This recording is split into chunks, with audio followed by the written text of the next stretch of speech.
అనిపించింది ఇది ఛత్రపతి శివాజీ నేల ఇది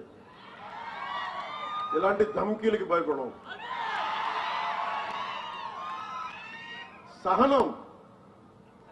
సహనం పిరికితనం కాదు సహనం మంచితనం కానీ మంచితనంతో గొడవ పెట్టుకోకూడదు సో అలాంటి వాళ్ళకి మీరు కలిసికట్టుగా ఉంటే ఏదైనా సాధించవచ్చు इतनी हिम्मत या ऐसा दुस्साहस समय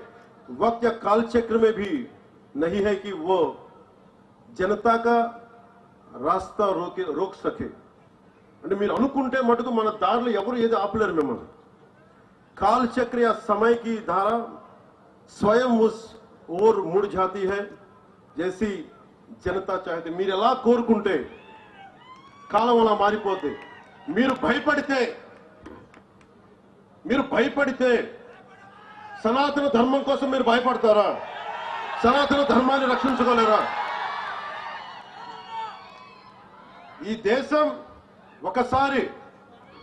మతపరంగా విడిపోయింది దేశం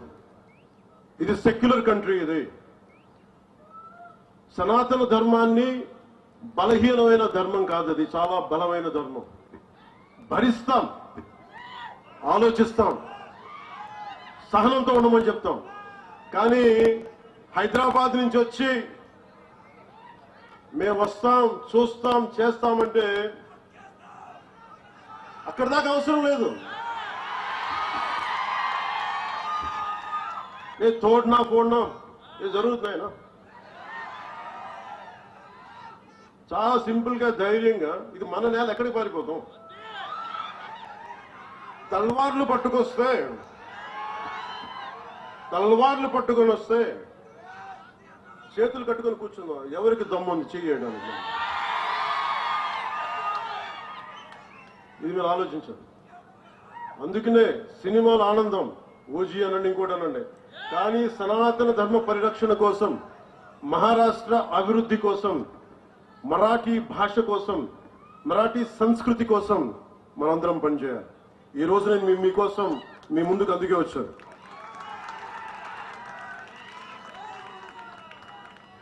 సో నాతో పాటు శ్రీ అజిత్ గోప్చడే మాన్యవర్ శ్రీ డాక్టర్ అజిత్ గోప్చడే అలాగే నాందేడ్ లోక్సభ సీట్ నుంచి డాక్టర్ సంతూక్రావు హంబర్డేజీ వారు పోటీ చేస్తున్నారు శ్రీ జితేష్ రావు సాహెబ్ డెగ్లూరు అసెంబ్లీ నుంచి బీజేపీ అభ్యర్థిగా పోటీ చేస్తున్నారు వారికి అఖండ విజయం ఇవ్వాలని మనస్ఫూర్తిగా మీ అందరినీ కోరుకుంటున్నాను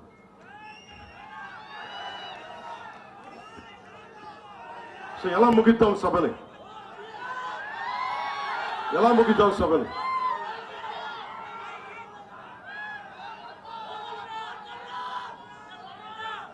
జై శ్రీరామ్తో ముగిద్దామా భారత్ మాతాకితో ముగిద్దామా దేంతో ముగిద్దాం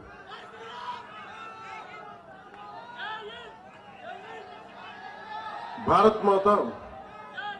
ముందు నేలకి నమస్కారం చేద్దాం నేల తల్లికి తర్వాత రాముడికి చేద్దాం భారత్ మాతాకి జై భారత్ మాతాకి జై జై మహారాష్ట్ర జై భారత్